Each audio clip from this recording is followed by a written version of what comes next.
E aí galera, hoje eu quero bater um papo com vocês sobre Seven Wonders. Seven Wonders é um jogo que não envelheceu, na verdade, eu acho que é um dos jogos que eu mais apresentei para novos jogadores, aquele next step do cara que já jogou algumas coisas mais party e agora quer jogar alguma coisa um pouco mais densa, um pouco mais estratégica, e Seven Wonders funciona muito bem, inclusive com 7 pessoas na mesa. Mas também apresentei Seven Wonders para jogadores que acabaram virando jogadores mais experientes e que jogam esse jogo até hoje.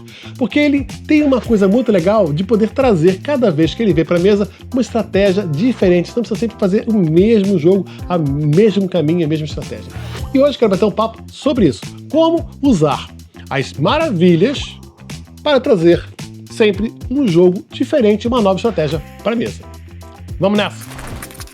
Numa partida normal de Seven Wonders, as maravilhas são todas sorteadas. Você não escolhe com que maravilha você quer jogar. O que você pode escolher é com que lado você vai fazer a sua partida. Com o lado do dia ou com o lado da noite. E aí eles já são um pouco diferentes, muda um pouco a sua estratégia e a sua experiência na mesa.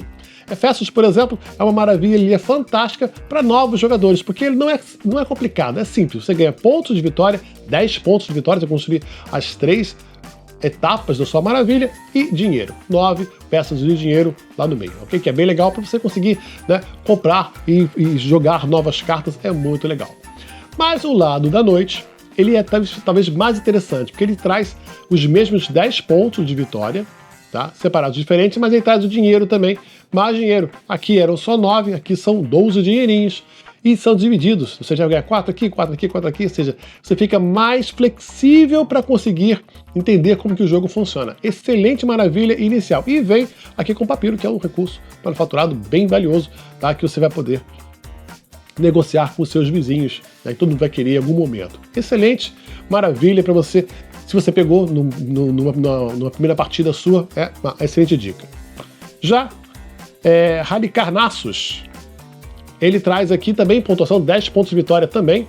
É ótimo, competir também são 10 pontos de vitória no final. Mas aqui, nesse meio, ele traz uma habilidade bem interessante. Que aqui no fim do turno, tá? Que isso aqui foi construído.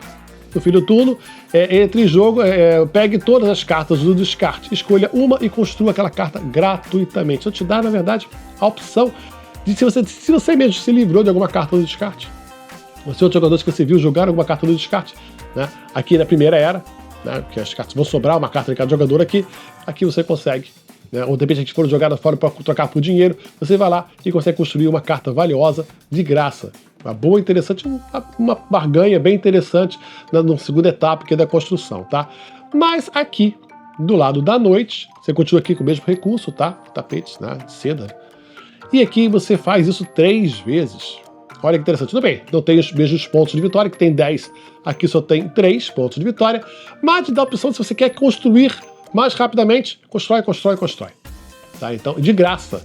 Tá? Então, é bem interessante você escolher aqui, optar pelo lado noturno aqui, nas suas partidas, vai te dar uma estratégia um pouco diferente. Ótima dica, tá? Já Olímpia, Templo de Olímpia, te dá também os 10 pontos, ó, 10, é constante, tá vendo? 10 pontos, 10 pontos, 10 pontos de vitória. Tá equilibrado por enquanto o negócio aqui. Só que aqui no meio, ele te deixa construir uma carta no início, a primeira carta de cada era de qualquer cor. Quando esse símbolo entrar em jogo, você pode construir a primeira carta de era de cada cor gratuitamente. Ou seja, eu posso construir, né, uma carta marrom, uma carta cinza, uma carta vermelha, uma carta roxa, de graça. Tá? Quando isso aqui entra em jogo, com essa habilidade é ativada. É bem interessante também, mais uma vez, o lado noturno aqui do Templo de Olímpia me traz 10, e aqui eu tenho os 10 pontos, mesmo os 10 pontos de vitória, só com habilidades um pouco distintas, porque a partir desse momento aqui eu posso construir, né, aqui, nessa outra de cá, eu construo, quando esse símbolo entrar em jogo, você pode construir a primeira carta de era, de cada era, gratuitamente. Então, é legal fazer logo isso aqui no início da primeira era, porque eu posso construir essa aqui, a primeira carta gratuitamente, e essa aqui é a última carta gratuitamente. Então, se eu construir isso aqui na segunda, eu rapidamente já posso começar também a construir mais até do que esse aqui. Eu posso construir, tem que ser rápido para construir esses 2 estágios aqui, tá? Logo nas primeiras rodadas. É caro, mas vale a pena o investimento para você, de repente, construir cartas ótimas no início e no final de cada era. Excelente dica, muda completamente a estratégia também, viu? Uma outra dica muito legal. Aí a gente vai para Alexandria. os mesmos 10 pontos de vitória. Mais uma vez 10 pontos de vitória. Só que aqui te dá, como é um Porto Alexandria, te dá a opção aqui de fazer, né, conseguir mais recursos. Isso aqui é fantástico. Você sempre vai ter disponível isso aqui. Né? Se você construir logo o segundo estágio, é uma dica, construa esse estágio o mais rápido possível, logo aqui da primeira era, de repente, para conseguir. Por enquanto, todos eles vão fazer isso, tá? Você vai ter que construir pelo menos os 2 aqui primeiros para conseguir usufruir da melhor forma possível. Quanto mais cedo, melhor, não deixe muito para tarde, senão você não consegue essa habilidade, não fica tão interessante, acaba ficando só com os pontos realmente. Mas aqui, na Alexandria, à noite, com o farol ligado, bem mais sinistro, você tem isso logo de cara. Olha que legal. Aqui, na segunda etapa, e ponto. Ponto você vai precisar no final da partida, né? Aqui te dá já a opção de ter mais recursos para serem construídos logo de cara. E aqui depois recursos manufaturados também logo de cara. Então é muito legal, se você quer construir bastante, já tem isso aqui logo nos 2 primeiros estágios da sua maravilha. E 7 pontos de vitória. Tá legal, né? Não é tão ruim. Eram 10? Eram. Mas 7 pontos no final não é tão ruim assim. Ou seja, esse lado da noite, Alexandria, é mais interessante para a gente começar uma partida. Eu acho, pelo menos eu acho que é uma estratégia mais válida, mais dinâmica para a gente começar. E a gente vem aqui nos Jardins Suspensos da Babilônia. 10 pontos de novo.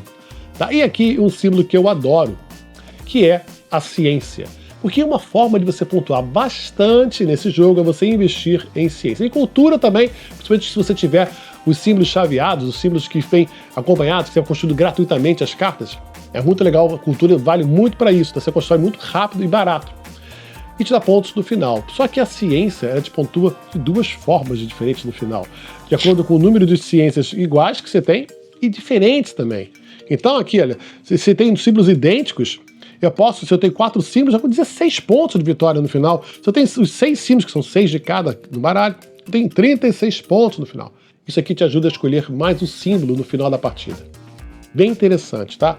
Então, a pontuação da ciência não pode ser subestimada de forma alguma, tá? Se você está investindo nessa estratégia, Babilônia é uma ótima dica para você. Já Babilônia à noite, só tem 2 estágios, não tem primeiro estágio.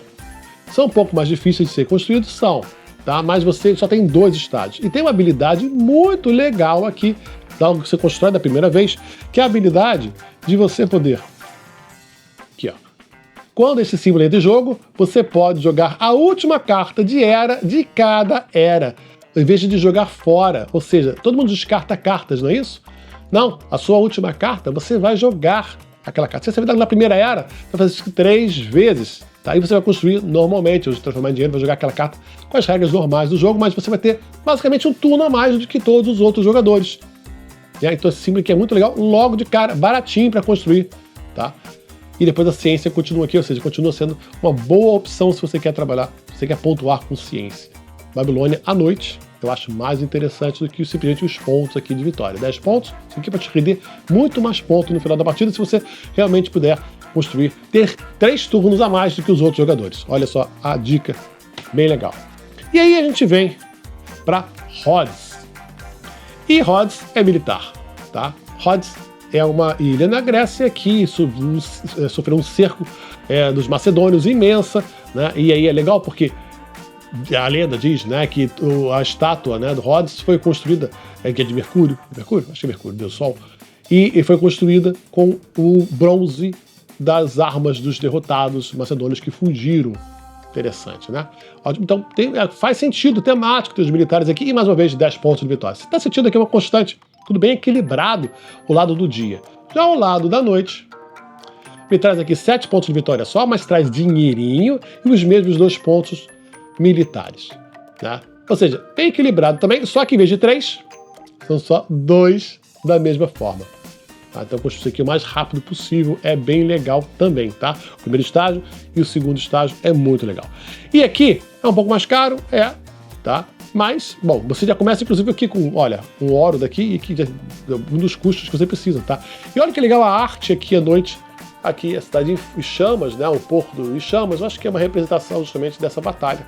Eu acredito que seja, não sei, estou chutando, mas eu acho bem legal a arte ser diferente, né? De dia e à noite, né? Valorizando justamente esse episódio do Cerco de Rhodes. Ótima dica trabalhar com a noite também, tá, galera? Você tá dinheirinho, flexibilidade para conseguir mais pontuação. E aí, uma das minhas favoritas as pirâmides de Giza, tá? Que a gente tem também aqui mais pontos. Olha só, nós temos aqui, tá, 15 pontos, em vez dos 10 das outras. São 15 pontos logo de cara, mas é só ponto de vitória.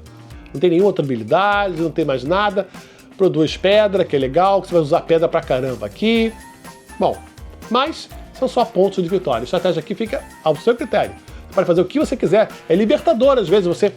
não quero pensar, eu vou descobrindo, de acordo com as cartas que vão surgindo, eu vou criando uma estratégia, independente do que eu tenho na minha maravilha, eu já tenho garantido aqui 15 pontos de vitória no final. É legal, é uma estratégia também. Esquece um pouco isso, vamos pensar nas cartas. Só que você vira aqui, mais pontos de vitória, e agora são 4 estágios. Aí começa a ficar, opa, peraí, eu preciso construir 4 vezes. Tá? E aqui eu tinha 15 pontos, aqui eu tenho 10 e 10, 20 pontos. 5 pontos a mais de vitória, um estágio a mais. Tá? Ou seja, vale a pena investir rapidamente isso aqui para garantir 20 pontos de vitória no final da partida. É um must. Você tem que conseguir. É difícil, é caro para construir o sétimo aqui, principalmente, é muito caro, tá? Mas é uma estratégia. Conseguir dinheiro, conseguir cartas, conseguir recursos. Se você fizer os pirâmides, com certeza logo no início você vai começar a pegar madeira, pedra e tijolo, que são os básicos. Você precisa disso aqui direto, tijolo, tá vendo? Pedra, você precisa disso aqui o tempo todo. São recursos básicos que começam a surgir logo na primeira era. Então, você tem que ir pesado logo no início da primeira era, conseguindo esses recursos, tá? Depois vão ficando mais escassos e você vai precisar, de fazer um trade ou conseguir dinheiro para conseguir comprar esses recursos. Então é bom você garantir logo no início da partida. E você vê que só com essas escolhas das maravilhas, já temos estratégias completamente diferentes na mesa, que cada vez que você for jogar Seven Wonders, você pode brincar. E é óbvio que eu estou dando só... As maravilhas são só um ponto de partida para você começar a sua estratégia. Pode ser que você não consiga construir, né, as suas cartas de acordo com aquela estratégia que você queira fazer. Você vai ter que se adaptar de acordo com o draft, de acordo com o que os jogadores estão passando para você, do que está saindo ou não. E essa é a maravilha, a 8ª maravilha de Seven Wonders. O poder de você sempre renovar um jogo. Por isso que ele está aí há anos, voltando para a mesa. Se você também curte Seven Wonders, curte esse vídeo, fala comigo aqui nos comentários que maravilha você mais gosta de jogar. Sei que a galera, em vez de sortear, às vezes escolhe, eu gosto de jogar com essa aqui, eu quero tentar uma estratégia diferente. Legal, é possível também. Não fica tão injusto por aí, porque você pode tentar se especializar demais numa ou em outra, mas qual a maravilha que você mais gosta de jogar? Então, fala comigo aqui nos comentários. E não deixe de seguir a Mundo Galápagos em todas as redes sociais, porque tem sempre muita novidade chegando. Vou ficando por aqui. Até a próxima, galera. Tchau, tchau.